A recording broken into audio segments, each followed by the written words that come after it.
Hi, my name is Nikita Warlow. I go by Kita. I'm a former wildland firefighter, and I will be presenting a speech on wildland fire,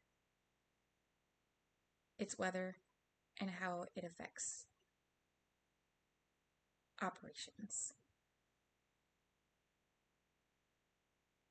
Imagine standing on a ridge line at 1400 hours. The air smells like baked pine needles. Your skin feels completely parched. And the wind suddenly shifts 90 degrees without a cloud in the sky. In the next 60 seconds, the weather will rewrite your operational plan.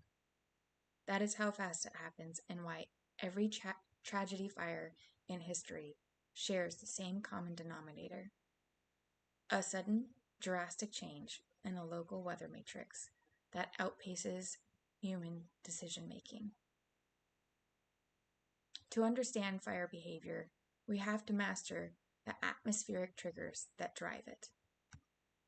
Wildland fire is a diverse environment. Whether it's the workplace, the actual weather that affects it, a lot of planning goes into wildland fire event, and most of it starts even before the season starts. Did I say season? Yes. Wildland fire is a seasonal career, working anywhere from 6 to 8 months and between 8 to 36 hours, or longer during an emerging event. Firefighters will work 14 to 21 days straight for each fire that they are assigned to, depending on the staffing need for the incident that they have to respond to. I personally have worked everything from an 8-hour shift to a 36-hour shift and spent between a day on a fire and 21 days on a single assignment or incident. A lot of planning goes in during the off season, which varies between 4 and 6 months.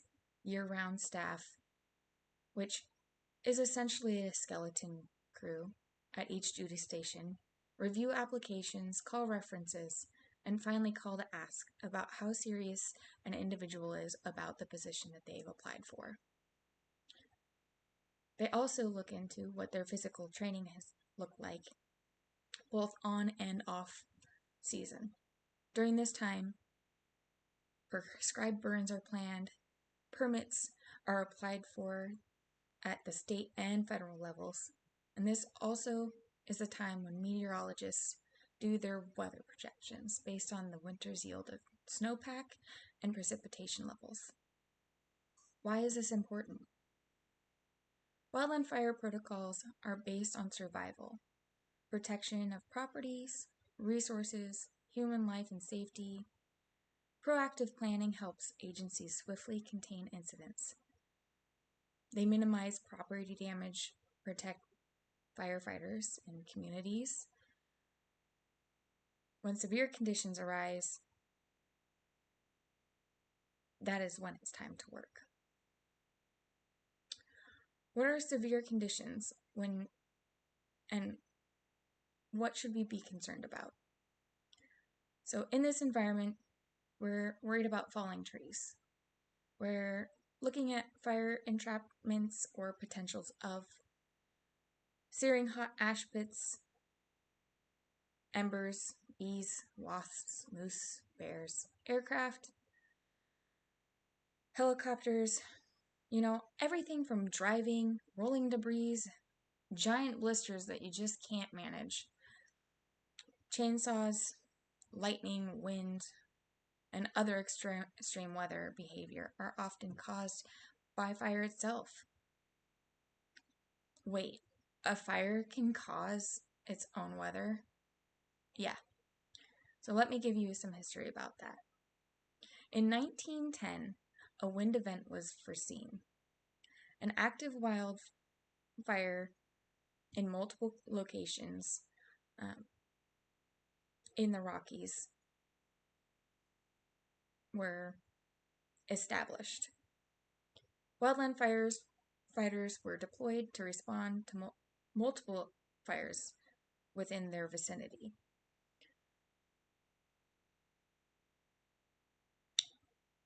The cause was severe drought,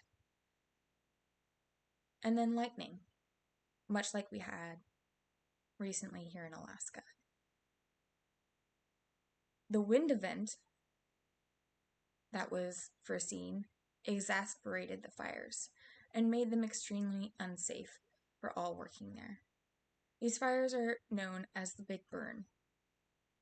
During this time, Ranger Ed Pulaski led his firefighting crew into an abandoned mine portal and keeping the men with him at gunpoint so then they did not leave this mine shaft, ultimately saved over 20 lives. They hung wet blankets across the mine entrance to keep those toxic fumes from entering the mine shaft. They covered the wood with mud to keep it from catching fire. And because of his decisions, there were only 5 of his crew that were lost to the fire. The Great Burn also birthed a new tool from this incident, ultimately helping carve the future generations of wildland firefighting and how we fight fires today, making it a safer working environment in an already hostile environment. Leaping to 2020, that was my first year in fire. It was a brutal one, having been a very dry summer in Oregon, temps reaching up to 110 or 114 degrees during the day with very little relative humidity, which we call RH in the field. At the end of this specific year, we had this once in 100-year wind event, like the Big Burn. But ours was 10 years overdue. So I was not out on the fire line at this point, but at the time I had also been dating a wildland firefighter. I had woken up at 1:30 in the morning to a voicemail to inform me that they were evacuating the barracks and town. This little 2-acre fire that had been puttering through the forest, minding its own business, had all of a sudden taken over an entire forest. Mind you, this fire was about a 30-minute drive from the barracks, which is where most of these guys and gals live,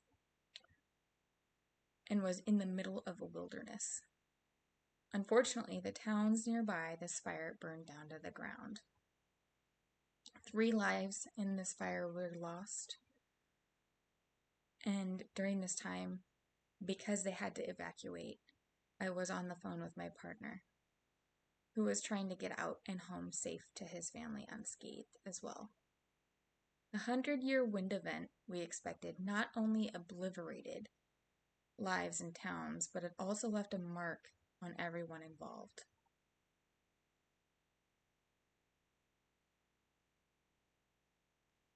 So, what was the factor in this? Determining the factor was weather. In 2021, another one of these fires affected another community near Bly, Oregon.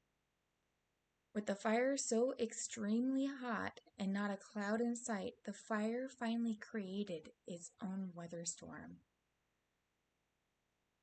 This is called a pyrocumulonimbus cloud.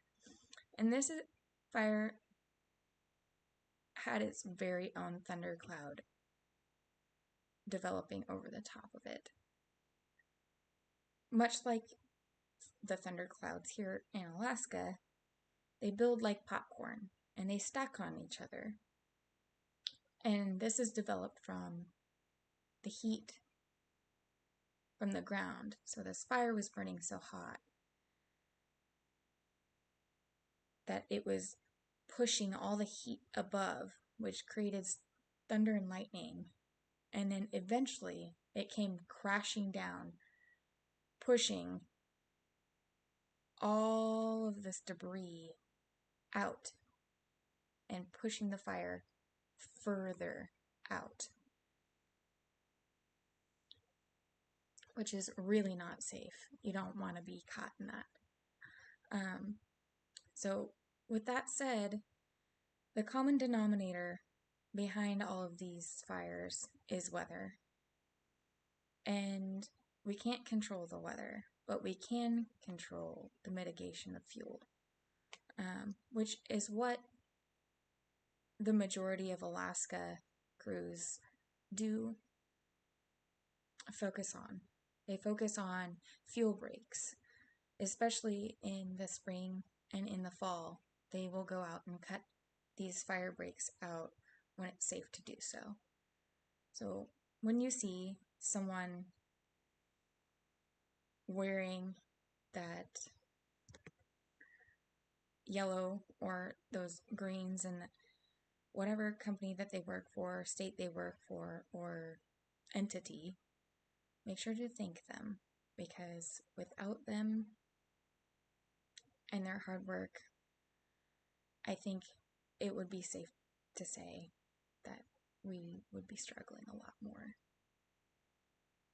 out in the field if we did not have that mitigation done ahead of time. Thank you for your time, and I hope you have a wonderful rest of your evening.